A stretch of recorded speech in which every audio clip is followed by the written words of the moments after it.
매일 우리가 어쩌면 무심코 끼는 그 작은 금반지 하나 있잖아요. 네네. 그게 혹시 건강이나 또 재물에 좋은 기운을 이렇게 불어넣는 열쇠가 될 수 있다면 어떨까? 뭐 이런 생각 해보신 적 있으세요? 흥미로운데요. 오늘은 바로 이런 좀 흥미로운 가능성을 한번 탐구해 볼까 합니다. 여러분께서 공유해 주신 자료, 특히 금반지로 운을 살리는 법이라는 글이 있었어요. 아, 네네. 그 자료군요. 네, 이걸 바탕으로 해서 이 오래된 지혜 혹은 뭐 믿음이라고 할 수도 있겠죠. 이 세계를 한번 깊이 들여다보겠습니다. 네, 좋습니다. 오늘은 전통적인 관점, 특히 그 수상론, 소상론이라는 틀 안에서 금반지가 가진 의미, 힘, 이런 것에 좀 주목을 해볼 텐데요. 수상론이요? 네. 이게 단순히 그냥 장신구가 아니라, 특정 손가락에 착용하는 금반지가 어떻게 건강운, 그리고 재물운에 영향을 줄 수 있다고 여겨졌는지 그 구체적인 방법이나 논리를 살펴보는 게 저희 목표입니다. 그렇군요. 네, 오늘 저희는 이 자료에 담긴 내용을 충실히 전달하면서 그 의미를 한번 같이 풀어가 보죠. 맞아요. 사실 뭐 세상에는 되게 다양한 운세 상승법, 뭐 건강 비결 이런 거 많잖아요. 맞죠? 근데 오늘은 딱 금반지, 그리고 그게 특정 손가락과 만났을 때 특히 건강하고 재물, 이 두 가지 측면에서 어떤 의미가 있는지 여기에만 집중할 거예요. 네, 범위를 딱 정하는 게 좋죠. 금단지나 뭐 다른 보석 이야기는 오늘은 좀 접어두고요. 그래서 오늘 저희의 핵심 질문은 이거겠죠. 이 자료에 따르면 과연 어떤 손가락에 또 어떤 금반지를 끼는 것이 내 몸의 기운을 돕고 또 어떤 특별한 방식으로 착용해야 집안에 풍요를 가져올 수 있다고 말하는 걸까? 이거죠. 자, 그럼 그 해답을 찾아가려면 역시 금반지 그 자체에 대한 이야기부터 시작해야 할 것 같습니다. 네, 금 자체요? 네, 이 자료에서는 금을 그냥 단순한 귀금속, 그 이상으로 봤다고 해요. 예로부터 기운을 보호하고 또 좀 부족한 에너지를 끌어올리는 그런 특별한 힘을 지닌 물질로 간주했다는 거죠. 기운을 보호하고 끌어올린다. 그게 구체적으로 어떤 의미일까요? 모든 사람한테 다 해당되는 얘기인가요? 아, 꼭 그렇지는 않다고 합니다. 이 자료에 따르면요, 특히 중년 이후에 기력이 예전 같지 않다, 이렇게 느끼거나 네, 그렇죠. 혹은 선천적이든 후천적이든 체격이 좀 왜소하고 에너지가 좀 약하다, 이렇게 느끼는 분들 있잖아요. 네네. 이런 분들한테 금의 기운이 잘 맞을 수 있다, 이렇게 이야기해요. 아하. 금이 가진 그 따뜻하고 좀 강한 성질이 이런 분들의 부족한 양기, 활력 이런 걸 보충해주는 역할을 할 수 있다는 관점이죠. 뭐랄까 일종의 에너지 부스터처럼요. 그거 되게 흥미로운 관점이네요. 그럼 반대로 예를 들어 젊고 혈기왕성하거나 뭐 체격이 건장한 사람들, 이런 사람들은 금반지가 잘 안 맞을 수도 있다는 건가요? 네, 그럴 수 있다고 이 자료는 언급을 해요. 아, 진짜요? 그런 분들은 이미 에너지가 넘치니까 오히려 금의 그 강한 기운이 좀 과하게 작용할 수 있다는 거죠. 아, 너무 과하면 또 안 좋군요. 그렇죠. 그래서 이런 경우에는 오히려 은이나 백금 아니면 화이트 골드처럼 조금 더 차분하고 서늘한 성질의 금속 있잖아요. 네. 이런 게 몸의 기운과 조화를 이루면서 균형을 맞춰줄 수 있다, 이렇게 제안합니다. 여기서 중요한 개념이 바로 중화인데요. 중화요? 네. 내 몸의 상태하고 보석이나 금속이 가진 기운이 서로 균형을 이루는 게 핵심이라는 뜻입니다. 아하, 그러니까 무조건 금이 좋다는 게 아니라 내 몸 상태와의 궁합, 이걸 봐야 한다는 거군요. 마치 사람마다 맞는 음식이 다르듯이요. 정확합니다. 그럼 반지를 끼는 손에 대한 원칙도 있을까요? 뭐 오른손, 왼손, 어디에 껴야 할지. 아, 그거 아주 중요한 질문인데요. 기본적인 원칙이 제시되어 있어요. 바로 주로 사용하지 않는 손, 그러니까 비주력 손에 착용하는 게 좋다는 겁니다. 비주력손이요? 그럼 오른손잡이는 왼손에? 그렇죠. 오른손잡이라면 왼손, 왼손잡이라면 오른손에 끼는 거죠. 왜 하필 잘 안 쓰는 손일까요? 여기에도 뭔가 이유가 있겠죠? 네, 이 자료의 관점에서 보면요. 우리가 주로 사용하는 손은 에너지를 밖으로 발산하고 활동하는 역할을 하는 반면에 네. 사용하지 않는 손은 외부의 좋은 기운을 받아들이고 저장하는 역할을 한다고 보는 거예요. 아, 받아들이는 역할. 네. 그래서 금반지를 통해서 좋은 기운을 받고자 할 때는 이 받아들이는 역할을 하는 비주력 손에 착용하는 게 더 효과적이다, 이런 논리인 거죠. 그렇군요. 물론 특정 목적이나 다른 전통에서는 다를 수도 있지만 오늘 저희가 다루는 건강과 재물운에서는 이 원칙을 기본으로 합니다. 알겠습니다. 비주력손에 그리고 내 몸 상태와 맞는 금속을. 기본 원칙은 이제 좀 이해가 됐어요. 그럼 이제 본격적으로 건강운을 위한 금반지 착용법으로 넘어가 보죠. 네, 좋습니다. 예전부터 그 손은 인체의 축소판 이런 말이 있었잖아요. 있었죠. 유명하죠. 네, 손금이나 손 모양, 뭐 색깔 이런 걸로 건강을 점치기도 하고요. 정확합니다. 그 현대 한의학에서 손의 특정 지점을 자극해서 몸 전체의 건강을 다스리는 수지침, 손저침, 이것과도 맥락이 좀 닿아 있죠. 수지침이요? 네네. 네, 수상론에서는 여기서 한 걸음 더 나아가서 특정 손가락에 금반지를 끼는 그 행위 자체가 해당 손가락과 연결된 장부의 기운을 지속적으로 보호하고 안정시키는 효과를 줄 수 있다고 보는 거예요. 와, 그럼 반지가 일종의 그냥 휴대용 건강관리 도구가 될 수도 있다는 거네요. 그렇죠. 금이 가진 그 고유한 에너지가 마치 뭐 뜸이나 침처럼 해당 경락을 계속해서 자극하고 기운을 푹 돋아준다. 뭐 이런 개념으로 이해할 수 있겠습니다. 와, 신기하다. 그럼 어떤 손가락이 어떤 장기랑 연결되고 또 어떤 반지를 추천하는지 좀 자세히 알아볼까요? 이걸 들으시는 여러분들도 내가 평소에 여기가 좀 안 좋았는데 하고 자기 몸 상태를 한번 떠올려 보시면 더 재미있을 것 같아요. 네, 그러시면 좋겠네요. 자, 먼저 엄지손가락부터 시작해 볼까요? 네, 엄지손가락은 간의 기운과 연결된다고 이 자료는 설명합니다. 간은 우리 몸의 해독 또 피로 회복을 담당하는 아주 중요한 장기잖아요. 그렇죠. 중요하죠. 그래서 평소에 만성 피로나 무기력감을 자주 느끼는 분들은 어쩌면 간 기운이 좀 약해졌을 가능성을 생각해 볼 수 있는데 이 경우 엄지손가락에 금반지를 착용하는 게 도움이 될 수 있다고 합니다. 그런데 엄지손가락은 보면 꽤 굵고 힘이 센 편이잖아요. 맞아요. 그럼 아무 금반지나 괜찮을까요? 좀 굵은 걸 껴야 하나요?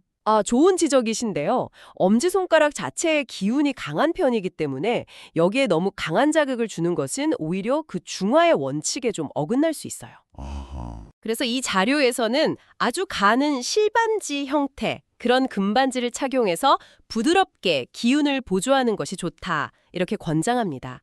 과유불급의 원리랄까요? 알겠습니다. 엄지는 간, 그리고 아주 가는 실반지. 기억해 둬야겠네요. 다음은 검지손가락입니다. 여긴 어디랑 연결될까요? 검지손가락은 심장, 즉 우리 몸의 엔진과 같은 그 심장의 기운과 관련이 깊다고 봅니다. 심장이요? 네. 평소 가슴이 자주 두근거리거나 뭐 쉽게 놀라는 경향이 있거나 혈액순환이 원활하지 않다고 느끼시는 분들, 이런 분들은 심장 기운이 약하거나 좀 불안정할 수 있다고 보는데요. 네. 이럴 때 검지손가락에 금반지를 착용하면 심장의 기운을 안정시키는 데 도움을 줄 수 있다고 합니다. 그리고 엄지와 마찬가지로 검지 역시 가는 실반지 형태를 추천하고 있어요. 검지도 가는 실반지. 심장이 좀 약하신 분들은 검지에 가는 금 실반지. 기억해두면 좋겠네요.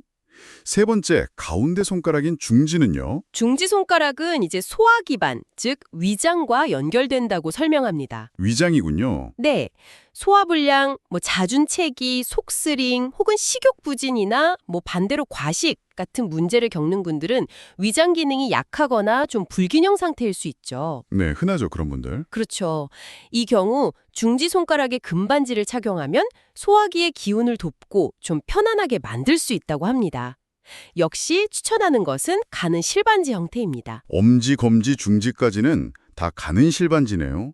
저도 소화 잘 안 될 때 한번 고려해봐야겠어요. 자, 이제 네 번째 손가락. 우리가 보통 약혼반지나 결혼반지를 끼는 그 약지 손가락입니다. 네, 약지요. 여기는 어디와 연결될까요? 그리고 여기는 추천하는 반지가 좀 다르다고 아까 살짝 말씀하셨는데? 이게 해부학적으로 약지 손가락은 다른 손가락들에 비해서 독립적인 움직임이 좀 어렵고 근육 발달이 상대적으로 약한 편이에요. 맞아요. 이렇게 움직여보면 진짜 그러네요.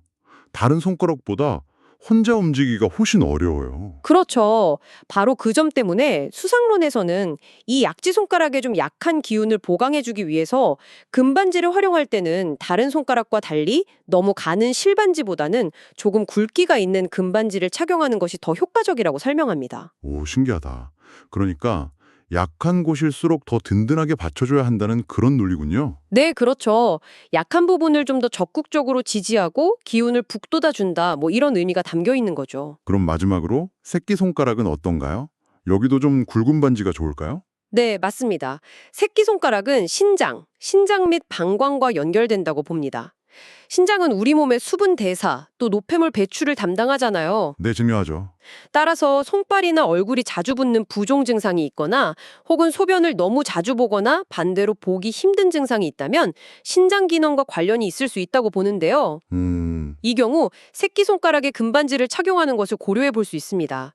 그리고 약지손가락과 마찬가지로 새끼손가락 역시 구조적으로 다른 손가락에 비해 약한 편에 속하기 때문에 조금 굵은 금반지를 착용해서 기운을 보강해 주는 것이 좋다, 이렇게 권장됩니다. 아, 이제 딱 정리가 되네요. 엄지, 검지, 중지는 간, 심장, 위장과 연결되고 간은 실반지. 네. 그리고 약지랑 새끼손가락은 폐, 기관지, 신장과 연결되고 조금 굵은 금반지. 이걸 다 비주력손에 착용하는 거고요. 맞습니다. 이렇게 함으로써 기대할 수 있는 효과는 해당 장부의 기운이 좀 보호되고 안정되면서 평소 느끼던 불편함이 좀 완화될 수 있다, 이런 거군요. 그렇습니다. 이 자료에 따르면 각 손가락과 연결된 그 장부의 상태, 그리고 손가락 자체의 특성, 그러니까 강함, 약함, 이걸 고려해서 적절한 굵기의 금반지를 착용하는 게 중요하다는 거죠. 네네. 이를 통해서 해당 기운의 균형을 맞추고 이것이 신체 증상 완화로 이어질 수 있다는 것이 수상론적인 접근입니다. 물론 이게 현대의학적인 치료를 대체하는 건 절대 아니고요. 어디까지나 전통적인 관점에서의 보조적인 건강관리법 중 하나로 이해하고 참고하는 것이 좋겠습니다. 네, 당연하죠. 충분히 이해했습니다. 어떤 믿음의 체계 안에서의 설명이니까요. 자, 그럼 이제 정말 많은 분들이 귀를 쫑긋 세우실 만한 주제로 넘어가 볼까요? 네, 어떤 주제일까요? 바로 재물운을 위한 금반지 착용법입니다. 재물은 이거 중요하죠. 건강만큼이나, 아니 어쩌면 그 이상으로 많은 분들이 관심을 가지실 텐데요. 그런데 여기에는 아주 독특하고 좀 까다로운 조건이 붙는다고요? 네, 그렇습니다. 이 자료에서 재물운 상승을 위한 금반지 착용법을 설명하면서 가장 강조하는 부분이 바로 이 조건이에요. 뭔데요? 그 반지는 반드시 현재의 배우자나 혹은 미래의 배우자가 될 사람, 즉 결혼을 약속한 사람이 선물한 것이어야만 한다는 겁니다. 잠깐만요. 선물이라고요? 그냥 선물이 아니라 배우자나 배우자가 될 사람의 선물. 그 점입니다. 그럼 제가 제 돈 주고 산 아무리 비싸고 멋진 금반지라도 이건 소용이 없다는 건가요, 재물운에는? 네, 이 자료의 설명에 따르면 그렇습니다. 스스로 구매한 반지는 재물운을 높이는 목적에는 해당되지 않는다, 이렇게 명확히 선을 긋고 있어요. 와, 왜 그런지에 대한 명확한 설명은 사실 좀 부족하긴 한데 아마도 관계 그리고 주고받는 에너지, 이걸 중요하게 생각하는 관점이 반영된 것 같아요. 아하. 타인, 특히 가장 가까운 배우자로부터 받는 어떤 축복이나 긍정의 에너지가 담긴 선물, 이게 특별한 힘을 발휘한다고 보는 것이죠. 와, 정말 의외네요. 그 선물이라는 행위 자체가 중요한 의미를 지니는군요. 그럼 선물 받은 반지라면 디자인이나 보석이 박혔는지 이런 건 상관없나요? 형태는 크게 중요하지 않다고 합니다. 아주 얇은 실반지여도 괜찮고 두툼한 반지여도 상관없고요. 다이아몬드 같은 보석이 박혀있든 없든 재물운 상승 효과와는 직접적인 관련이 없다고 설명해요. 오직 누가 선물했는가? 네, 그게 첫 번째 핵심 조건입니다. 알겠습니다. 배우자의 선물이 필수. 그런데 이게 끝이 아니라고요?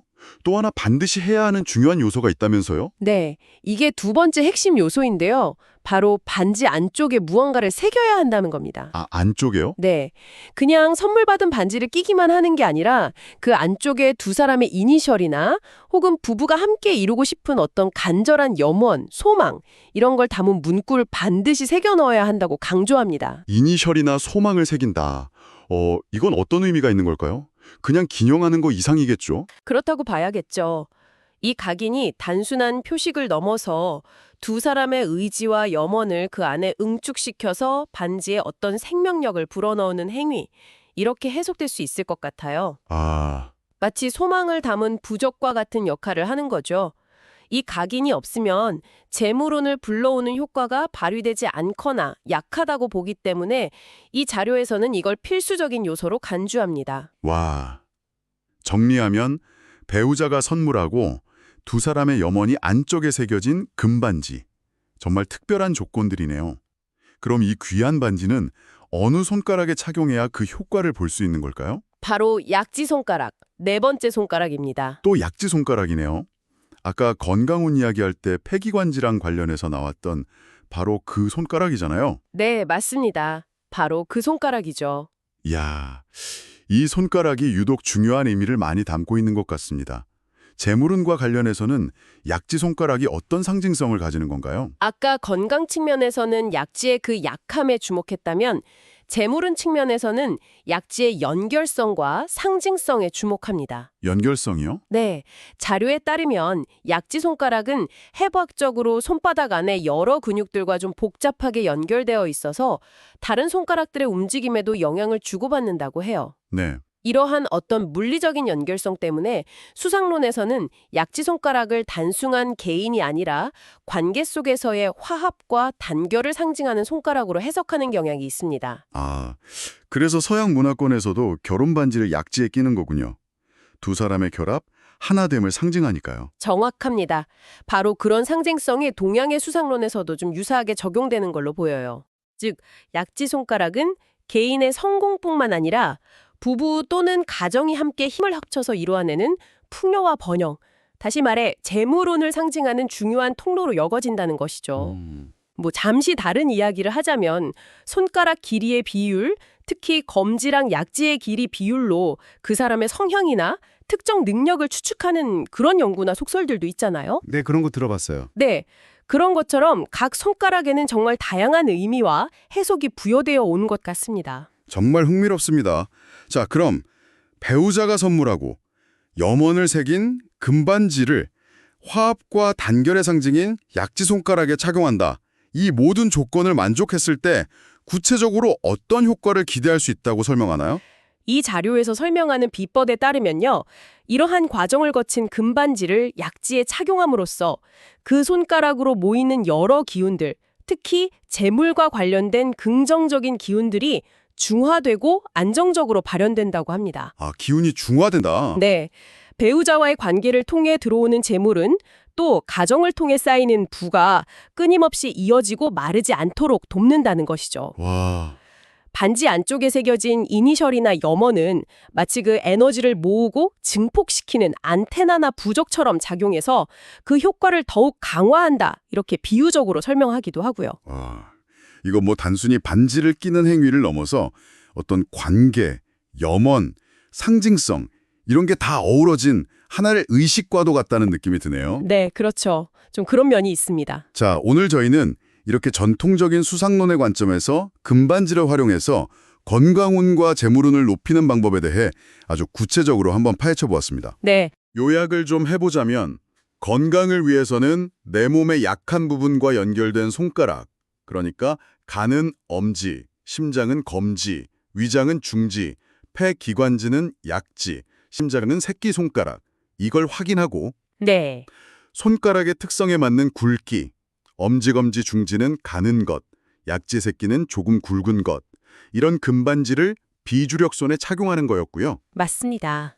그리고 재물운을 위해서는 반드시 배우자가 선물하고 두 사람의 염원을 안쪽에 새긴 금반지를 화합의 상징인 약지 손가락에 착용하는 것, 이게 핵심이었죠. 네, 정확하게 요약해 주셨네요. 오늘 시간 관계상 깊이 다루지는 못했지만 사실 이 자료에는 금반지 외에도 뭐 가정의 화목이나 자녀운과 관련된 반지 착용법에 대한 언급도 좀 있었어요. 아, 그런 것도 있었어요? 네, 예를 들면 뭐 가정의 행복을 위해서는 중지에 특정 반지를 끼는 것이 좋다, 뭐 이런 식의 내용인데요. 이런 부분들도 또 다른 흥미로운 이야기거리가 될 수 있을 것 같아서 기회가 된다면 다음번에 더 자세히 알아보면 좋겠습니다. 네, 저도 기대하겠습니다. 마지막으로 이 이야기를 들으신 여러분께 한 가지 좀 흥미로운 질문을 던지면서 마무리할까 하는데요. 네, 어떤 질문이실까요? 오늘 유독 여러 번 등장하면서 중요한 역할을 했던 손가락이 있었죠? 아, 약지 손가락이요? 네, 바로 약지 손가락입니다. 생각해보면 참 신기해요. 이 자료에 따르면 약지 손가락 하나가 폐와 기관지 같은 숨 쉬는 길, 즉 생명 유지와 직결된 건강 문제, 이때는 굵은 반지 추천, 네. 또 배우자와의 관계를 통해서 얻는 재물과 번영, 이때는 선물 받은 반지, 염원새김, 이라는 이 두 가지 중요한 가치 모두와 연결되어 있다는 거잖아요. 정말 흥미로운 지점입니다. 왜 하필 이 약지 손가락이 호흡기 건강과 재물운이라는 어떻게 보면 전혀 다른 두 영역을 연결하는 그런 상징적인 통로로 여겨졌을까요? 그러니까요. 전통적인 관점에서 우리 조상들은 그 숨 쉬는 것의 편안함, 즉 건강과 또 배우자와의 조화로운 관계, 그리고 그것이 가져오는 경제적인 안정, 즉 재물 사이에 어떤 깊은 내적 연관성이 있다고 보았던 걸까요? 어쩌면 뭐 건강하게 숨쉬고 살아가는 것 자체가 가장 큰 재산이고 그것을 함께하는 배우자와의 관계가 그 토대가 된다. 뭐 이런 의미를 내포하고 있는지도 모르겠네요. 혹은 뭐 이런 생각도 해볼 수 있겠네요. 만약 여러분이 이 자료의 조언을 따라서 약지에 금반지를 끼려고 한다면 호흡기 건강을 더 중요하게 생각해서 조금 굵은 금반지를 선택해야 할지, 아니면 재물운을 위해서 배우자의 선물을 기다려야 할지, 혹은 뭐 이 두 가지 목적을 동시에 만족시킬 방법은 없을지. 그렇죠. 고민되겠네요. 네, 이런 고민 자체가 오늘 우리가 나눈 이야기를 여러분의 삶에 한번 적용해보는 재미있는 과정이 될 수 있을 것 같습니다. 네, 뭐 정답은 없겠지만 이런 전통적인 지혜나 믿음 속에 담긴 상징과 의미를 곱씹어 보는 것은 분명 생각할 거리를 던져줍니다. 오늘 나눈 이야기들이 여러분의 일상에 작은 영감이나 즐거움을 더했기를 바랍니다. 네, 다음 시간에도 여러분의 지적 호기심을 채워드릴 흥미로운 자료 분석으로 돌아오겠습니다. 함께해 주셔서 감사합니다. 감사합니다.